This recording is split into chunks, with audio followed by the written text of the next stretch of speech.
नमस्कार, आप देख रहे हैं आज तक। मैं हूं गौरव सावंत। इस समय हम धर्म चक्र के सामने हैं। बात धर्म युद्ध की हो रही है, लेकिन यह धर्म युद्ध क्रूसेड्स और जिहाद उससे अलग कैसे है, इस पर चर्चा करने के लिए आज तक पर इस समय मेरे साथ लेफ्टिनेंट जनरल मनोज कटियार हैं, आर्मी कमांडर वेस्टर्न कमांड है। आप आज तक पर आपका स्वागत है सर। जो मैसेज भारतीय सेनाएं या भारत सरकार या भारत देश पाकिस्तान जैसे आतंकी मुल्क को देना चाहता था, या आतंकी मुल्क के आकाओं को देना चाहता था, पाकिस्तान आर्मी को, क्या आपको लगता है आप वो मैसेज देने में सफल रहे हैं? Military to military, soldier to soldier, यहां के एक जनरल वहां के एक जनरल के मन में वो बात करा पाए हैं कि एहसास कि अगर करोगे तो बुरा भुगतोगे? नहीं, मेरे हिसाब से तो पाकिस्तान आर्मी को और उसकी लीडरशिप को सबक मिला है, और बहुत अच्छा सबक मिला है ऑपरेशन सिंदूर के बाद। पर सोचना यह है कि इसके बावजूद क्या फिर वो कोई दोबारा इस तरह की कार्रवाई कर सकता है?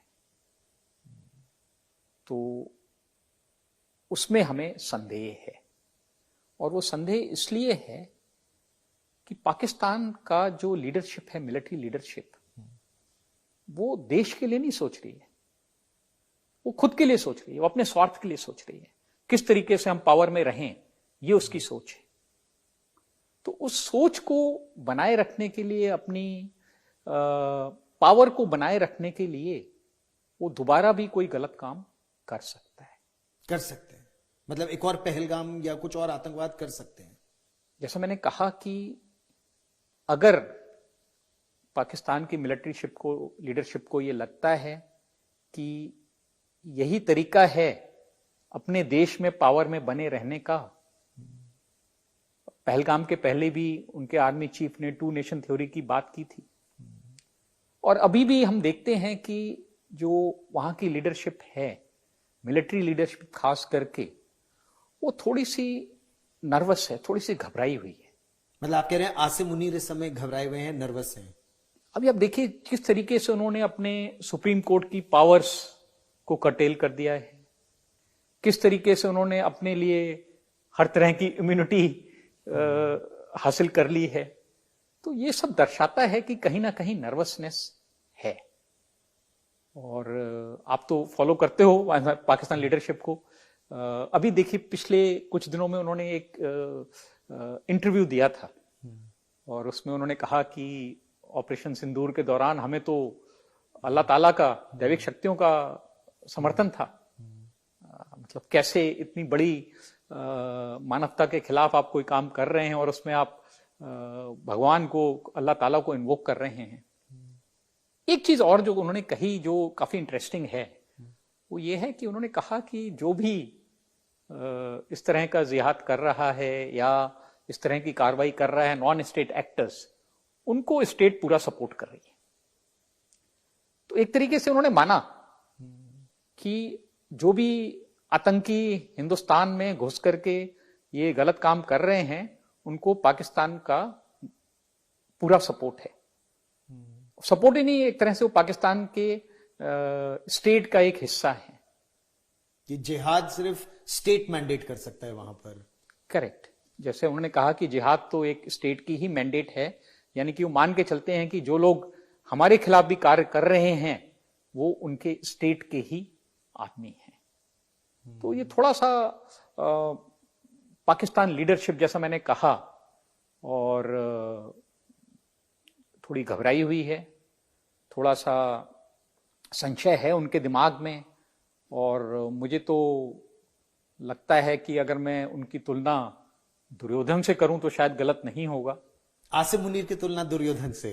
पाकिस्तान लीडरशिप जब मैं कह रहा हूं जी, तो उस समय भी जैसा था कि जब जो दुर्योधन ने कोई शांति का सुझाव नहीं माना और अंत में फिर उसका नाश हुआ, तो हमारी भारत की कोशिश हमेशा से ये रही है कि हम पाकिस्तान से शांति बना के रखें। पर फिर अगर पाकिस्तान शांति का संदेश नहीं मानता है तो फिर भारत को कोई कदम उठाने पड़ेंगे, और जिसका मैंने कहा कि ऑप सिंदूर में उनको बहुत बड़े सबक मिले हैं, we have taught them the lessons, but जिस तरह की वहां की लीडरशिप है, मिलिट्री लीडरशिप है, जो अपने स्वार्थ के लिए कुछ भी कर सकती है, तो फिर हमें इस बात का संदेह है कि आगे भी कोई इस तरह का काम हो सकता है, और हमें अपनी तैयारी पूरी रखनी है, यानी अपनी तैयारी में हम कोई कमी नहीं ला सकते हैं।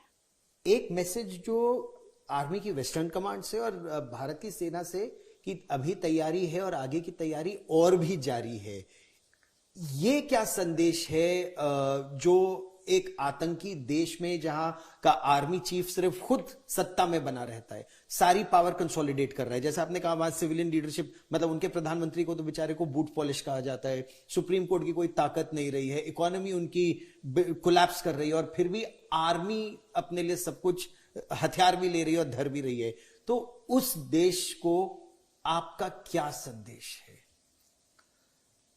मैं हमेशा से मान के चलता हूं कि जो आवाम है पाकिस्तान का, बहुत सोची समझी समझ वाला आवाम है, और वो आवाम एक तरीके से शांति चाहता है, उन्नति चाहता है कि पाकिस्तान का इकोनॉमिक डेवलपमेंट हो। पर ये एक दुर्भाग्य ही है कि आज़ादी के बाद से पाकिस्तान सेना ही पाकिस्तान पर रूल कर रही है, डायरेक्टली या इनडायरेक्टली, और जो भी उनकी प्रोग्रेस हुई है वो कंट्रीज ने उनको सपोर्ट किया डिफरेंट टाइम्स पर, तो उनकी थोड़ी बहुत प्रोग्रेस हुई, पर अदरवाइज कंट्री प्रोग्रेस नहीं कर पा रही है, क्योंकि उनका जो लीडरशिप है, खास करके मिलिट्री लीडरशिप, वो सेल्फ सर्विंग है, वो अपने इंटरेस्ट के लिए काम कर रही है, देश के इंटरेस्ट से उनको ज्यादा मतलब नहीं है। तो पाकिस्तान का अवाम को, वहां की जनता को ये समझना पड़ेगा कि उनकी भलाई कहाँ है।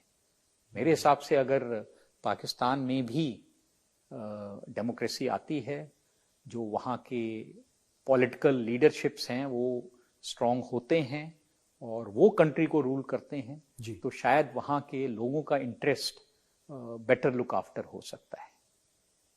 ये बड़ी बात आपने की, और अपनी सेना को, क्योंकि इतना ज्यादा पाकिस्तान का आतंकवाद हमको प्रभावित करता है, और सेना या हमारे सुरक्षा बल हमारे फर्स्ट लाइन ऑफ डिफेंस है, उनको आप कैसे मोटिवेट करते हैं कि वो इसी धर्म के मार्ग पर चलते रहे, जस्ट वॉर को करें ऐसे देश के साथ, या ऐसी आर्मी, पाकिस्तान आर्मी या उनके टेररिस्ट के साथ जो धर्म के नाम पर सब कुछ गलती करते हैं, दुर्योधन की तरह उनका बर्ताव रहता है?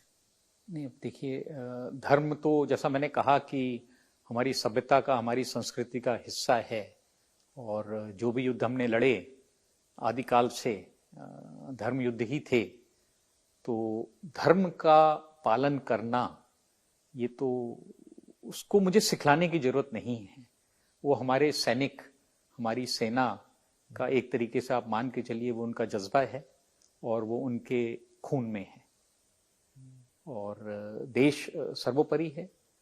और एक बहुत बड़ी चीज जिस पर हम तवज्जो देते हैं वो नाम, नमक और निशान।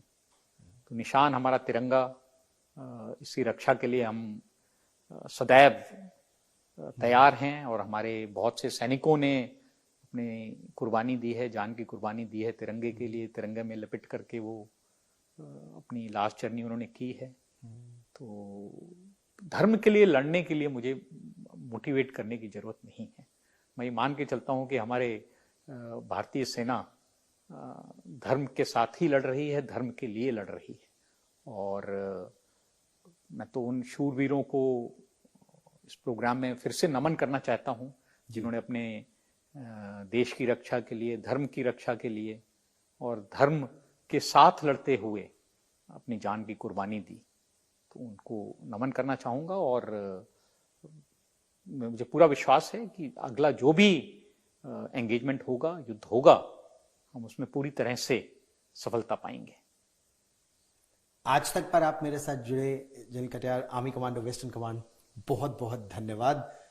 बड़ी बात आपने ये भी की कि भारत के लिए, भारतीय सेनाओं के लिए राष्ट्रहित, देश सबसे पहले आता है। और ये भी अगर आप देखें तो रामचरितमानस में ही रामचंद्र जी ने रावण का वध करने के बाद जब लक्ष्मण जी ने कहा कि कुछ दिनों रुक जाएं, लंका कितनी सुंदर है, तो उन्होंने कहा नहीं, जननी जन्मभूमिश्च स्वर्गादपि गरीयसी, कि स्वर्णिम लंका है लेकिन मुझे अच्छी नहीं लगती।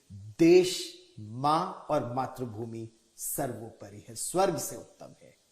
इस खास चर्चा में हमारे साथ जुड़ने के लिए बहुत बहुत धन्यवाद। Thank you.